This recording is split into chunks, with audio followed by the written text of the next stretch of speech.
Hello students, देखिए BSc second year की हम लोग जो लास्ट क्लास पढ़ रहे थे उस लास्ट क्लास में हम लोगों ने वेलोसिटीज़ के बारे में देख लिया था कि लॉरेंस ट्रांसफॉर्मेशन इक्वेशंस की वजह से वेलोसिटीज़ में क्या चेंज आता है। फिर हमने स्पेशल केस भी देख लिया था। उन केसेस के थ्रू हमने इस चीज़ को फाइंड आउट किया था कि स्पेशल थ्योरी ऑफ रिलेटिविटी जो आइंस्टीन ने दी थी उसका जो सेकेंड पोस्टुलेट था कि जिसका मतलब क्या था कि जो स्पीड ऑफ लाइट होती है वो कैसा होता है, यूनिवर्सल कांस्टेंट होता है, वो प्रूफ हो गया था। दूसरा हम लोगों ने वेलोसिटीज जो हैं उनके लिए भी इनवर्स ट्रांसफॉर्मेशन भी देख लिया था। ठीक है, अब हम लोग करेंगे ट्रांसफॉर्मेशन ऑफ एक्सेलरेशन कि अगर हम लोग देख रहे हैं कि फ्रेम ऑफ रेफरेंस बदलने से वेलोसिटीज में चेंज आता है तो हम लोग देखेंगे कि एक्सेलरेशन में भी चेंज आएगा। Transformation of acceleration.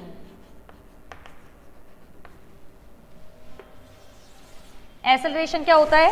The rate of change in velocity. ठीक है, तो यानी कि वेलोसिटी में चेंज देखना पड़ेगा टाइम के रेस्पेक्ट में, यानी कि कहीं ना कहीं तो डिफरेंशिएशन होगा। तो हम लोग क्या करेंगे, देखो सबसे पहली चीज कि ए एक्स होगा क्या, फ्रेम ऑफ रेफरेंस एस में एक्सेलरेशन। ठीक है, एक्सेलरेशन क्या होता है? Rate of change in velocity with respect to time. This किस फ्रेम ऑफ रेफरेंस में? एस में। अगर अपन लोग एस डैश में बात करें तो ए एक्स डैश क्या होगा? वेलोसिटी भी यू डैश हो जाएगी और टाइम भी टी डैश हो जाएगा। ठीक है, तो हमें ये निकालना है। अब करते हैं। एज यहां से शुरू करती हूँ, थोड़ा सा पार्टीशन हो जाएगा। एज यू एक्स की वैल्यू, यू एक्स डैश क्या होता है? फॉर्मूला होता है यू एक्स माइनस वी, निकाला था हमने 1 minus v u x upon सी स्क्वायर। वी क्या होता है यहाँ पे? कांस्टेंट होता है। क्या होता है ये? जिस वेलोसिटी से frame of reference S dash move कर रहा है, हमने उसमें भी लिखा था कि जो एस डैश है वो क्या होता है? S dash uniform velocity v से मूव कर रहा है। बोल ही रहे हैं यूनिफॉर्म है, इसका मतलब कांस्टेंट है। कोई दिक्कत यहाँ तक? ठीक है, तो यहाँ से क्या होगा, हम लोग क्या करते हैं, इसका डेरिवेटिव करते हैं विद रिस्पेक्ट टू टाइम। तो लिखेंगे डिफ्रेंशिएटिंग, या फिर मैं शॉर्ट में लिख देती हूँ ना, differentiating it with respect to time t. T के रिस्पेक्ट में डिफ्रेंसिएशन करो, d u x dash upon में डी टी। कैसे करते हैं इसका? न्यूमिनेटर और डिनोमिनेटर वाले का डिफ्रेंसिएशन, डिनोमिनेटर का स्क्वायर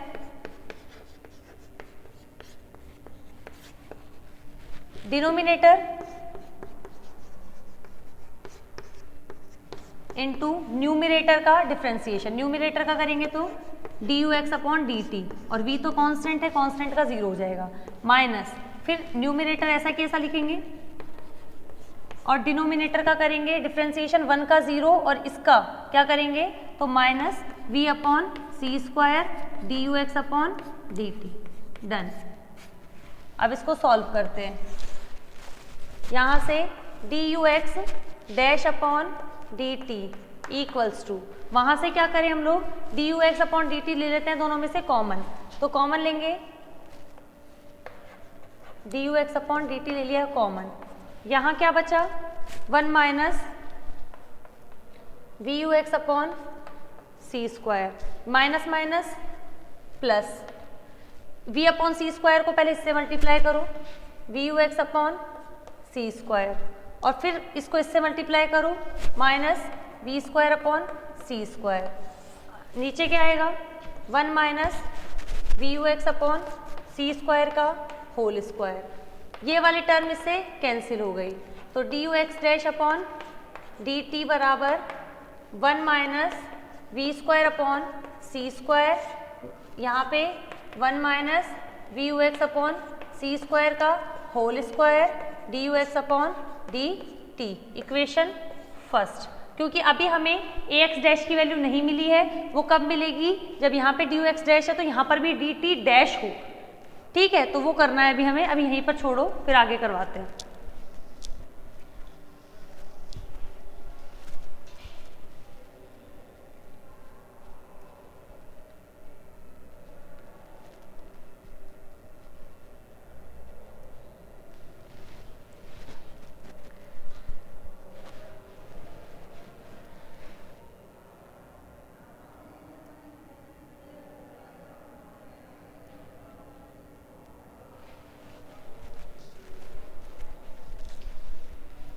पॉज करके पहले नोट कर लिया करो। इधर का रब कर देती हूँ।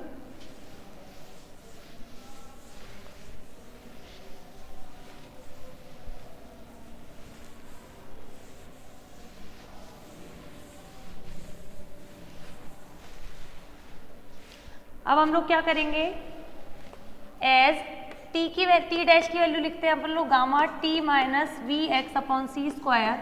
फिर हम लोगों ने यहाँ से डी टी डैश निकाला था तो वो आया था gamma d t minus v upon सी स्क्वायर डी एक्स। जब यहाँ से डी टी कॉमन ले लिया था बगल वाली साइड से तो यहाँ पे 1 माइनस वी अपॉन सी square d x upon d t आया था, डी टी कॉमन ले लिया था। यहाँ से डी टी डैश आ जाएगा गामा 1 माइनस वी अपॉन सी square d x upon d t होता है यू एक्स, और यहाँ पे डी टी रह गया था। यहाँ से हम लोग क्या करें, डी टी की वैल्यू निकाल लेते हैं। तो डी टी निकालेंगे तो यहाँ से आया था d t dash upon gamma 1 minus v upon सी स्क्वायर इंटू यू एक्स। अब एक काम करेंगे, इक्वेशन 2 से डी टी की वैल्यू यहाँ से की वैल्यू उठाएंगे और यहाँ रख देंगे, ठीक है। क्या करेंगे, डी टी की वैल्यू उठा के वहाँ से यहाँ रख देंगे तो डी टी डैश की फॉर्म में आ जाएगी वो। तो यही करेंगे यूजिंग इक्वेशन, बीच में लिख देती हूँ इसके आगे का step, using equation 2 in equation 1, using equation 2 in equation 1 करो d u x dash upon d t की जगह रखेंगे ये वाली चीज d t dash upon gamma 1 minus v u x upon सी स्क्वायर, और वहाँ पे क्या रखेंगे 1 minus we square upon C square, 1 minus v u x upon C square का whole square d u x upon d T. अब इस चीज़ को देखो, ये जो चीज़ है ये इसके अपॉन में है यानी ऊपर जाएगी, यानी यहाँ। जब वो चीज़ यहाँ है तो उसे यहाँ भेजेंगे तो डिवाइड में जाएगी। तो यहाँ से d u x dash upon d t dash is equals to, इसको यहाँ डिवाइड में भेज दो 1 minus we square upon C square, यहाँ आएगा गामा 1 माइनस वी, देखो वी यू एक्स अपॉन सी स्क्वायर की पावर 2, इसकी पावर 1, तो टोटल की पावर क्या हो जाएगी 3। यहाँ से d u x upon d T, ठीक है। अब देखो एक बार यहाँ तक लिखो, फिर वहाँ वाला मैं रब कर देती हूँ।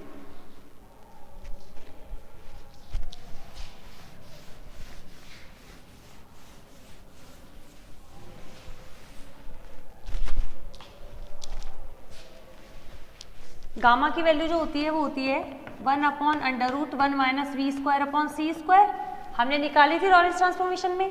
तो गामा की वैल्यू रखेंगे 1 अपॉन अंडर रूट, तो अपॉन वाला ऊपर चला जाएगा, तो यहाँ से d u x dash upon में डी टी डैश क्या आ जाएगा, ये गामा जाएगा 1 अपॉन वाली चीज ऊपर जाएगी, यानी कि root 1 minus we square upon C square ऊपर जाएगा, ऊपर की पावर अंडर रूट है ना, अंडर रूट की पावर, अंडर रूट मतलब क्या होता है पावर 1/2, नीचे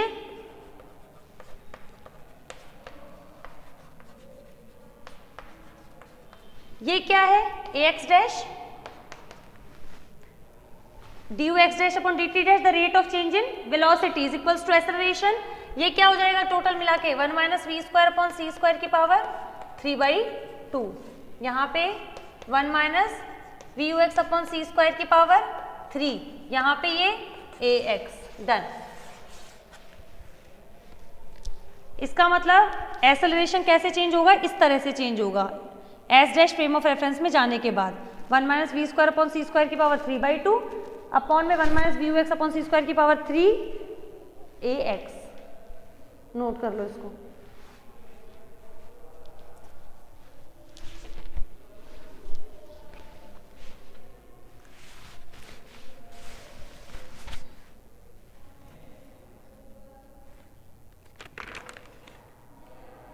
यहाँ पे लिख भी देना, here ax and ax dash are the acceleration of a particle, here ax and ax dash are the acceleration of particle in S and S dash frames respectively. Done. Note करो.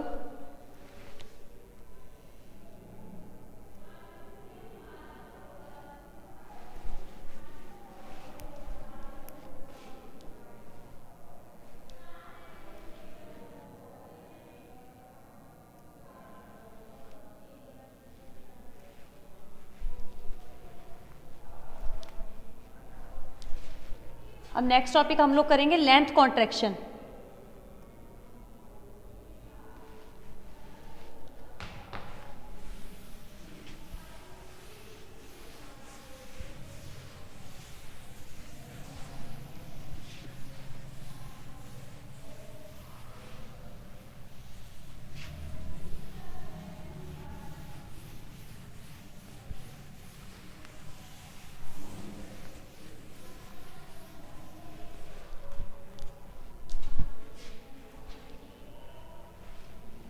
Next topic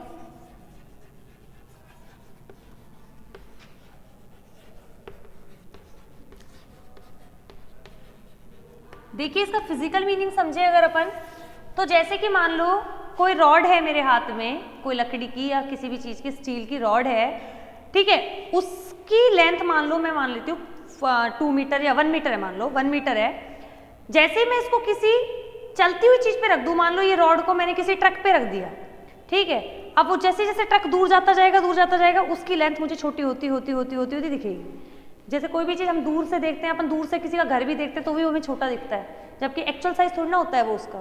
तो वही चीज यहाँ पे है कि जैसे जैसे किसी मूविंग फ्रेम ऑफ रेफरेंस में हम किसी भी चीज को रख देते हैं तो उसकी लेंथ कम होती हुई दिखती है. ठीक है, तो वही चीज हमें यहाँ पे करनी है. लिखेंगे for the measurement of length of a body, for the measurement of length of a body, one must observe the positions. बताएंगे इन लाइन्स का मतलब क्या है. One must observe the positions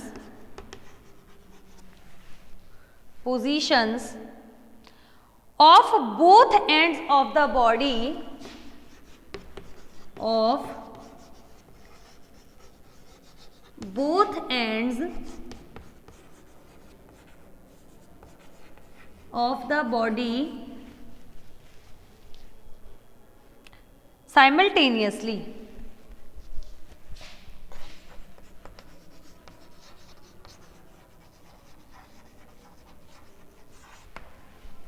Simultaneously. But according to relativity,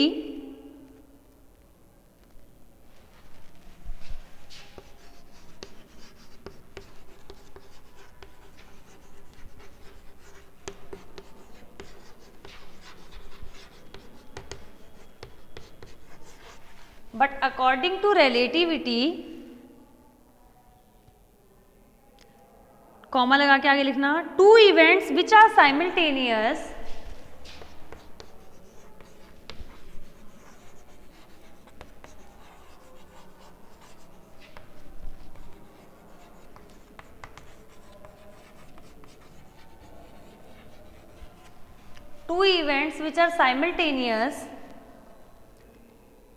in one inertial frame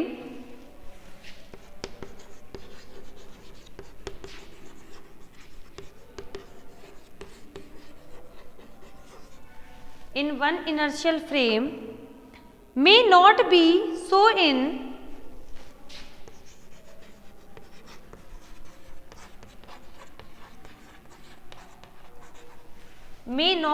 so in another inertial frame.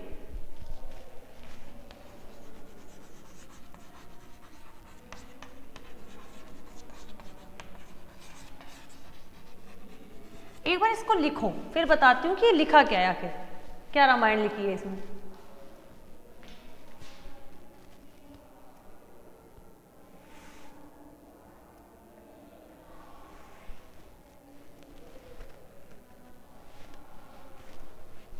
देखो इसमें लिखा है, अगर हमें चाहिए कि हम इस किसी बॉडी की लेंथ को मेजर करें, मान लो ये एक रॉड है, उसकी लेंथ को मेजर करें तो इसके जो दोनों एंड्स हैं, ये वाला पॉइंट और ये वाला पॉइंट, मान लो ये पॉइंट है x1 और ये पॉइंट है x2, तो फिक्स टाइम पे, मतलब जब इसको मेजर करें तभी इसको मेजर करें, यानी कि अगर इसको 10 बजे मेजर करें तो ये भी 10 बजे मेजर है, तो एक इंसान तो कर नहीं सकता, 2 जन खड़े हो, फिक्स 10 बजे ये इसको मेजर करे, ये इसको मेजर करे।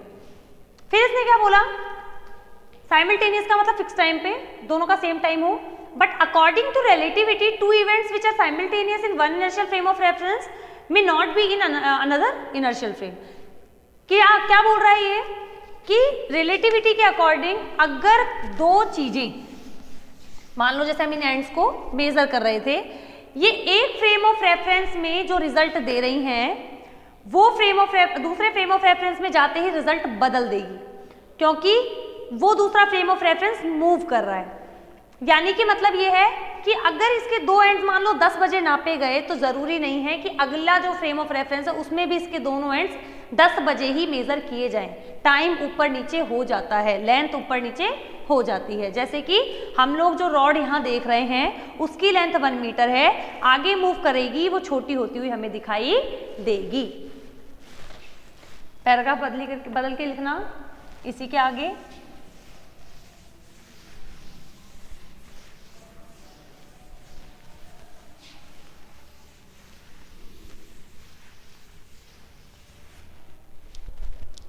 लिखेंगे consider a rod is placed, paragraph बदल के लिखना,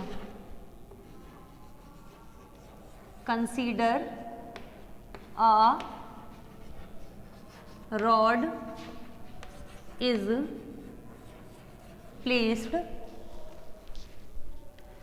along the x axis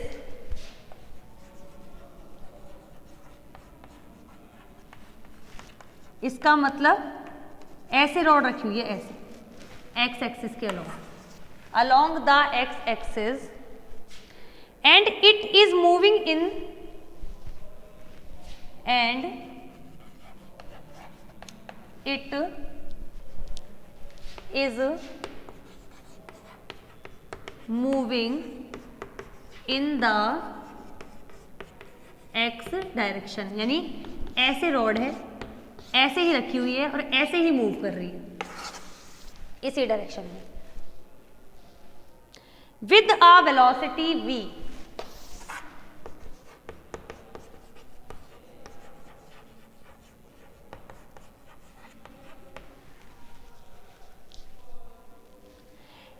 If we imagine another frame S dash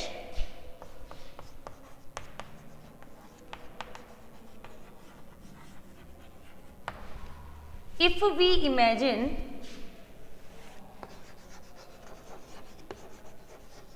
another frame S dash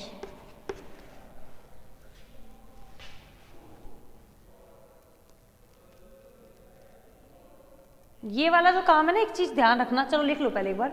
if we imagine another frame S dash moving in the same x direction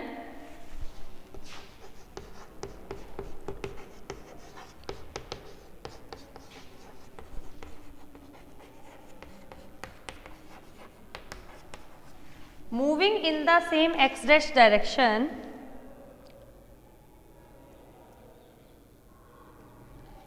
and with the same velocity v, x direction आएगा, and with the same velocity v as that of rod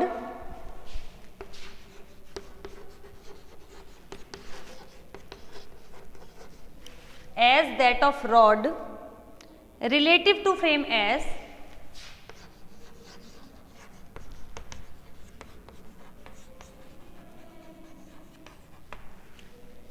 relative to frame S, then rod will appear stationary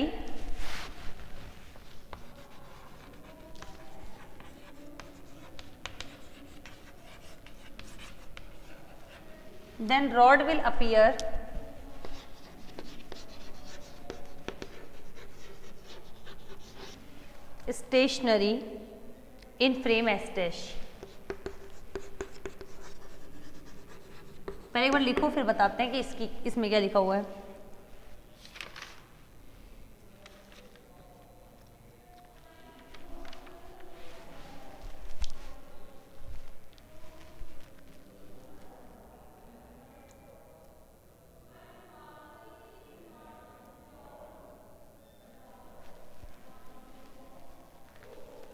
देखो इसका मतलब ये है कि जैसे मान लो मैं रुकी हुई हूँ, इसमें रॉड भी यहाँ रुकी हुई है, या फिर मैं मान लो यहीं रुकी हुई हूँ, मेरे सामने से कोई ट्रेन जा रही है, उसमें बैठे हुए लोग मुझे क्या चलते हुए आगे जाते हुए दिखेंगे, ठीक है। वहीं जैसे मान लो मेरे सामने से बाइक जा रही है, कोई बैठा हुआ है और मैं सामने से देख रही हूँ उसको, तो वो मेरे को ऐसे जाते हुए दिखेंगे, ठीक है। अब ऐसा हो, एक केस ऐसा है कि मतलब बाइक जा रही है, उस पर कोई बैठा है, ऐसे जा रहे हैं, इधर से कोई एक और आदमी जा रहा है, वो भी बाइक पे बैठा है, और दोनों बिल्कुल सेम पोजीशन पे सेम स्पीड के साथ मूव कर रहे हैं, ठीक है। ये वाला इंसान उस देखेगा इधर, तो उसको ये आदमी अपने बगल में दिखेगा, थोड़ा आगे दोनों सेम स्पीड से जा रहे हैं, फिर ये अगर मुड़ेगा तो इसको ये आदमी अपने पास दिखेगा, ठीक है। तो इन दोनों को क्या लगेगा कि भाई हम तो, हमारे लिए तो स्टेशनरी है, दोनों साथ साथ जा रहे हैं बात करते करते। अगर ये इसकी गाड़ी मान लो खराब हो जाए, ये आगे निकल जाए, तब ऐसा होगा कि हाँ ये तो आगे जा रहा है, ये देख रहा है भाई वो तो आगे निकल गया, ठीक है क्या। लेकिन जब दोनों साथ साथ जा रहे हैं, तो जब ये पलट के देखेगा तो इसको यहाँ मिलेगा, ये पलट के देखेगा तो इसको यहाँ मिलेगा ये, तो इसका मतलब ये दोनों एक दूसरे के रिस्पेक्ट में कैसे है, स्टेशनरी हैं।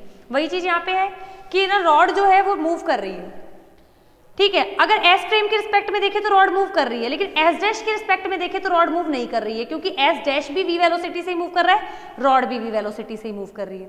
अगर स्टेशनरी कोई वो देखे फ्रेम ऑफ रेफरेंस एस, तो उसके रिस्पेक्ट में रॉड भी मूव कर रही है और एस डैश भी मूव कर रही है, लेकिन एस डैश और रॉड खुद मूव नहीं कर रहे हैं, दोनों स्टेशनरी हैं एक दूसरे के रिलेटिव। पैराग्राफ बदल के लिखेंगे, the frame S dash in which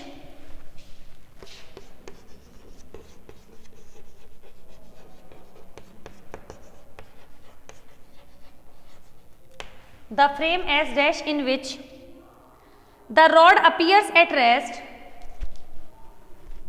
the rod appears at rest, बताऊंगी इस लाइन का भी मतलब, is called proper frame, is called proper frame, and the length observed in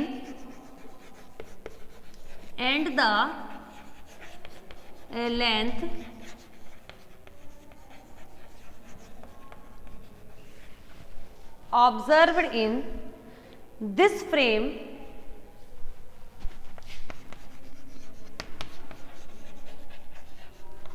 is called proper length। एक बार लिखो इसको, फिर बताते हैं क्या लिखा है।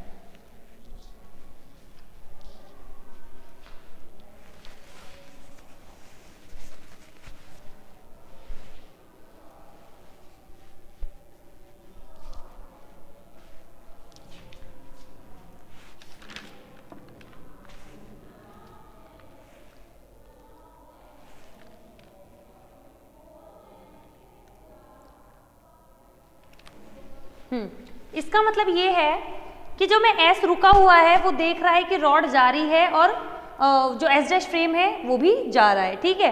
तो उसको क्या लगे, एस डैश फ्रेम मतलब मान लो तुम ऐसे मान लो कि रॉड भी चल रही है और यहाँ पे कोई ट्रक जा रहा है वो भी चल रहा है, ठीक है।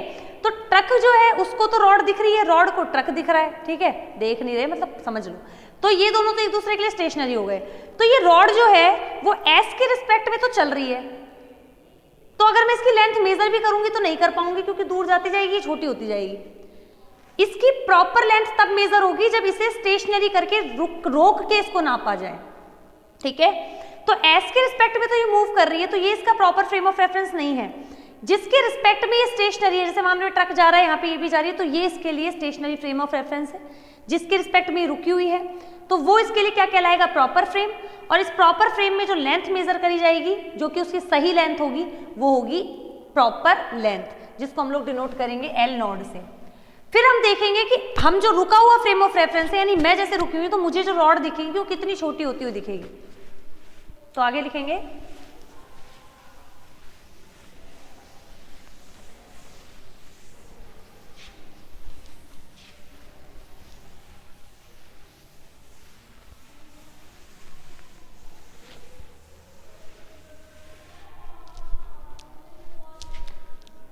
फ्रेम डायग्राम बनाएंगे। इसके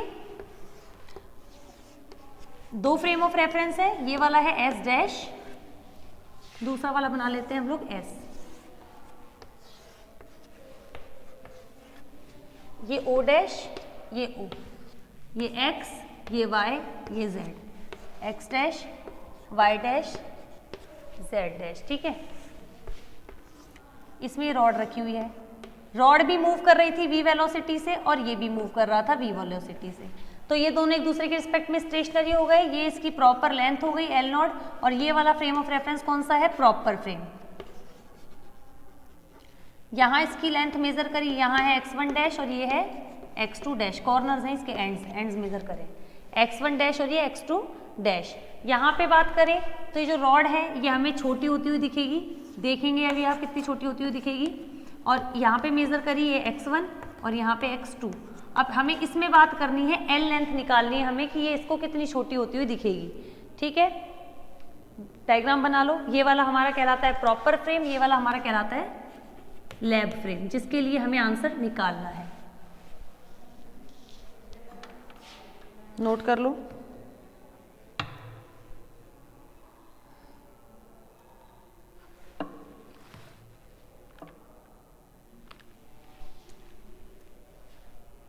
डायग्राम बनाने के बाद लिखेंगे साइड में, suppose x2 and x1, suppose x2 and x1 are the positions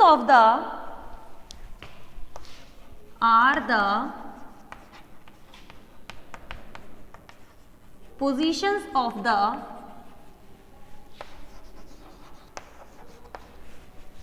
two ends of rod at the time t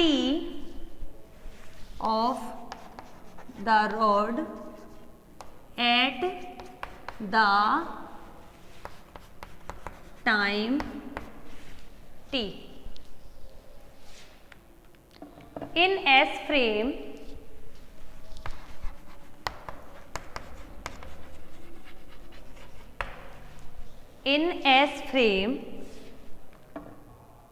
then the length of the rod in S frame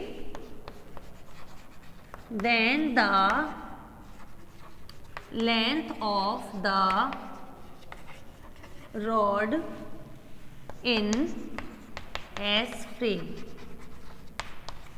अभी पहले मैं बताऊंगी कि लिखा क्या है।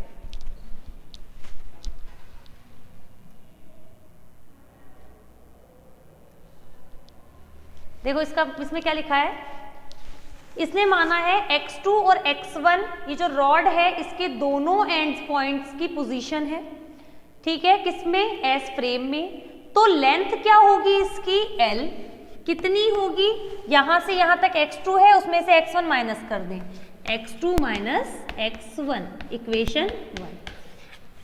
नोट करो इसको।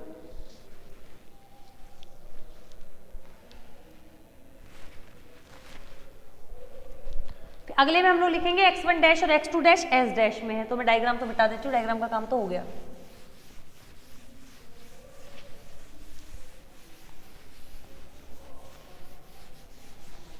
आगे लिखेंगे इन S dash frame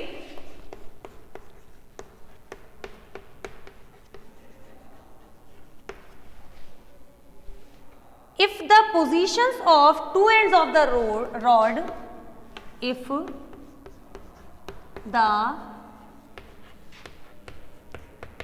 positions of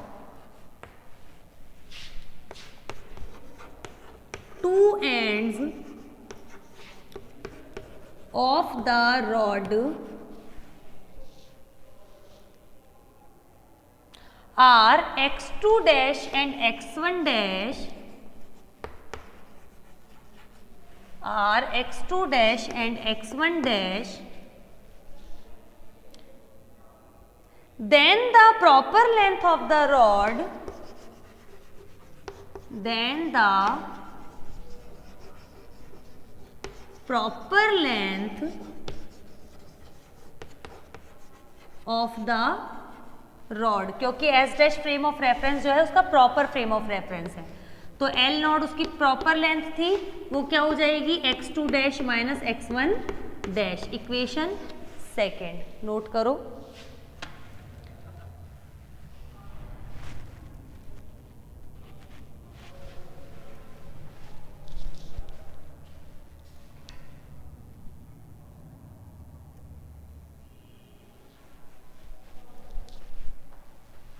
अब हम लोग यहाँ पे लगाएंगे Lorentz transformation.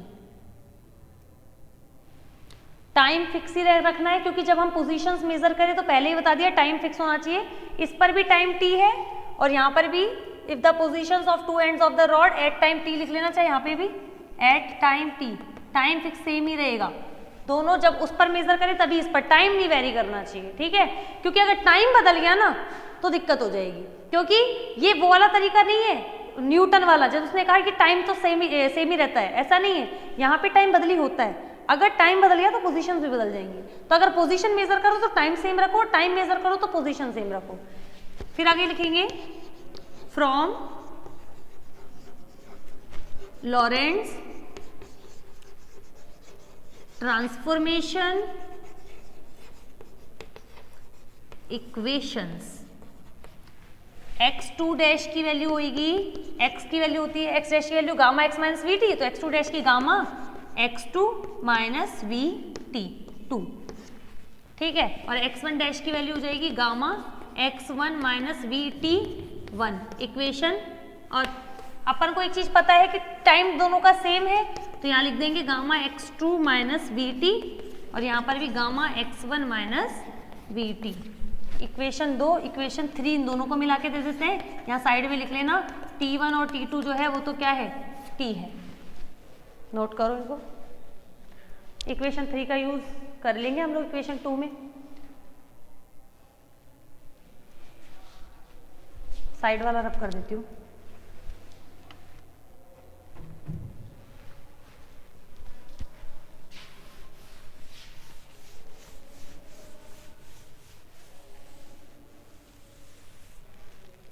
Using equation 3 in equation 2,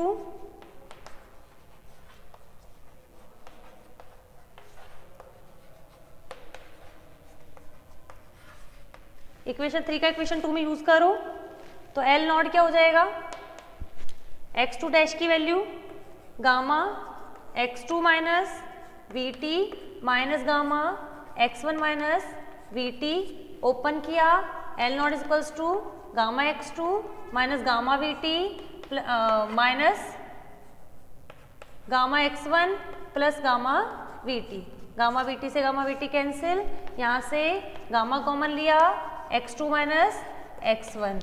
equation 1 use करी, यूजिंग इक्वेशन 1 इक्वेशन में x2 माइनस x1 क्या था, L, तो L नॉट बराबर क्या था, गामा L। यहाँ पे हम लोगों ने लिखा था ना फर्स्ट इक्वेशन में L की वैल्यू L, यहाँ से L की वैल्यू क्या आई, L not upon gamma.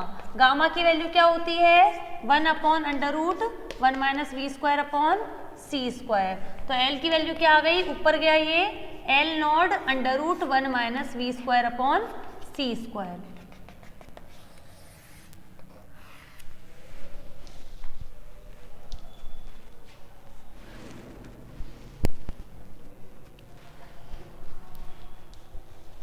L की वैल्यू क्या आई, L not under root 1 minus we square upon C square.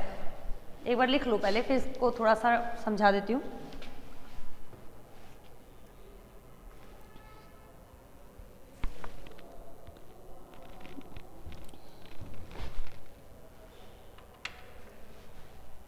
यहाँ वाला रब करती हूँ।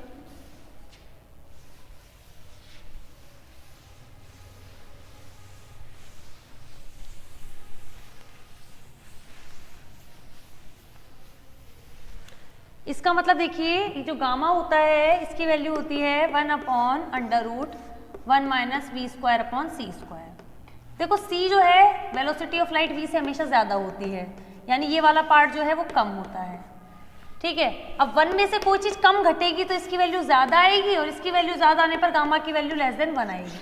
गामा की वैल्यू हमेशा ध्यान रखना लेस देन 1 होती है, 1 से कम होती है। अब कोई चीज़ 1 से कम है, मतलब मान लिया 0.7 है, मान लो अगर इसको मैं किसी से भी मल्टीप्लाई करूँ, एक तो मैं मल्टीप्लाई करूँ 1 को किसी से, मान लो 1 को मैं 5 से मल्टीप्लाई करती हूँ, 5 1 जा 5, और अगर एक मैं 0.7 को 5 से मल्टीप्लाई करती हूँ तो 5 7 जा 35, 3.5, आंसर कम आ गया। यानी 1 से छोटी चीज़ को जब भी मल्टीप्लाई करेंगे किसी भी चीज़ से तो आंसर कम आएगा। तो यहाँ पे देखो जो एल नॉट थी वो ठीक है, एल की वैल्यू हमने वर्ड से ही पढ़ रहे हैं, लेंथ कॉन्ट्रैक्शन मतलब लेंथ में कमी आएगी। गामा की वैल्यू क्या होती है, 1 से कम होती है, मल्टीप्लाई करेंगे जैसे ही तो उसकी वैल्यू क्या हो जाएगी भाई, देख के देख लो ना, चलो उसको भी छोड़ो, तुम उसको देखो, √1 minus we square upon C square.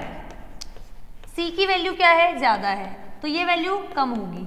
1 में से कोई चीज घट रही है, 1 में से कोई चीज माइनस हो रही है, मान लो मैं 0.1 ही माइनस कर दूं, 1 में से कुछ माइनस हो रहा है 0.9 है तो 1 से कम ही ना, 1 में से कोई चीज माइनस हो रही है यानी 1 से कम ही आंसर आ रहा है, और 1 से कम आंसर आने की वजह से एल नोड को जब तुम 1 से किसी कम चीज से मल्टीप्लाई करोगे, मान लो 0.9 से कर दिया तो आंसर ऑब्वियसली कम ही आने वाला है, ध्यान रखना ये चीज। तो इसीलिए हमें क्या पता चल रहा है कि √1 minus we square upon C square की जो वैल्यू है वो कैसी है, 1 से कम आ रही है, 1 से कम आ रही है, और 1 से कम यानी पॉइंट में कोई चीज आ रही है, जब उसको एल नॉट से मल्टीप्लाई करेंगे तो ऑब्वियसली लेंथ जो है वो कम आएगी।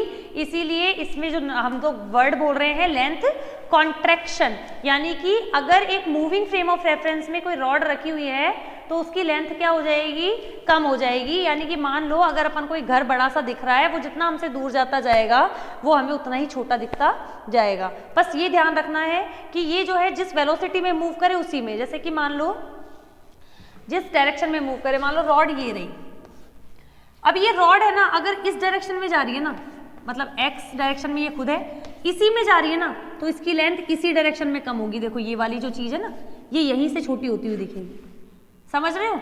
अगर कोई चीज मान लो ऐसे है, डब्बा बना हुआ है, ये इस डायरेक्शन में मूव करेगा ना, तो जिस डायरेक्शन में मूव करेगा ना उसमें इसकी लंबाई छोटी होती हुई जाएगी, ये तो उतनी रहेगी, ये छोटी होती हुई जाएगी जिस डायरेक्शन में, क्योंकि v वेलोसिटी से यहाँ जा रही है, रॉड ऐसे थी, यहाँ मूव करेंगे तो उसकी ये वाली जो लेंथ है ना, ये वाली ये कम होगी, मतलब इस तरह से हो जाएगी, इतनी चौड़ाई तो उतनी रहेगी, और ये लेंथ पहले इतनी थी अब इतनी हो गई, अगले वाले में और कम हो जाएगी, अगले वाले में और कम हो जाएगी। यानी जिस डायरेक्शन में मूव करें उस डायरेक्शन में लेंथ जो है वो क्या हो जाती है, सिकुड़ जाती है, छोटी हो जाती है। तो ये टॉपिक हमारा लेंथ कॉन्ट्रैक्शन कंप्लीट हुआ। नेक्स्ट क्लास में हम लोग देखेंगे कि मूविंग फ्रेम ऑफ रेफरेंस में जो टाइम है उसमें कैसे बढ़ोतरी होती है, मतलब इंक्रीमेंट होता है टाइम में, तो वो हम लोग नेक्स्ट क्लास में देखेंगे।